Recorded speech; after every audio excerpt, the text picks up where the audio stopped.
saying that there was a very dangerous situation. There were no local authorities, and their military wanted to get the weapons in their hands. That's the explanation coming from the Russian Foreign Ministry. Now, on this, I also wanted to show you just for a second here how the Russian media are covering this. This is a newspaper that's called Arguments and Facts, Argumenты и Fakты.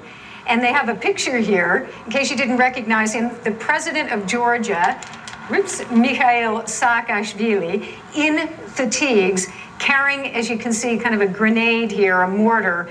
And it says the anti-Olympic Games. Why that? Because the Russians argue that it wasn't actually they who went in first, that it was the Georgians, and they did it during the time of the Olympic Games so that nobody would be paying any attention to this. And then inside here, they have maps where you can see how the Russian forces, where they hit.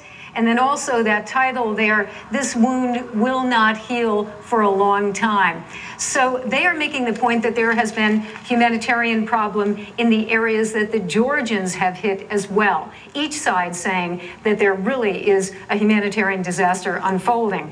Finally, on that President Bush, we have some very strong comments coming from the Foreign Minister Lavrov, Sergei Lavrov, saying that the President of the United States apparently needs some new speech writers, because in his speech, he said the President had some inconsistencies and things that were incorrect. He said that the U.S. and other countries actually have been arming Georgia, and the U.S. has been training the Georgian military. So the Russians are arguing that they have for a long time been telling the Americans that this was a dangerous game that could lead to adventurism on the part of the Georgians. But the Americans told them, don't worry, we've got it under control. That will never happen.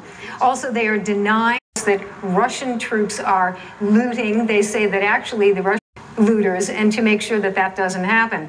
And then finally, the last thing from the foreign minister is that the United States, he says, really has a choice, an illusory project, as he puts it, with the Georgian president, or a real partnership with Russia.